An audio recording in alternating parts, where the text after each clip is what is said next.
Like that. That's perfect. Good. I was gonna say, do I have to worry about like the hair like coming out or anything? You adding these hair strands, all of this here is filling in that skinnier part. And then it's, let me show you what the crochet needle does. These tiny hooks, it's locking it into your hair. So it's not gonna come out. Gotcha. And it's human hair, so it'll lock in as well. Yeah, I never knew what a crochet needle did.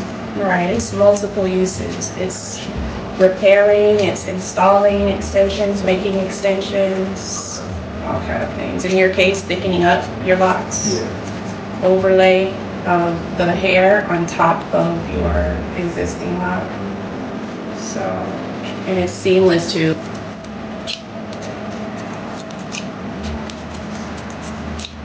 Good? Yeah. All right, so you see where, like now that's really thick and then this one is really tiny? Gotcha. So yeah.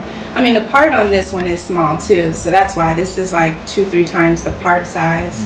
So those two locks are going to be different sizes, but Gotcha. it's laying down now. Yeah. Yeah? Yeah. And after you wash it and you get your maintenance and everything, it's going to lay down even more. Okay. So I'll go ahead and do this one.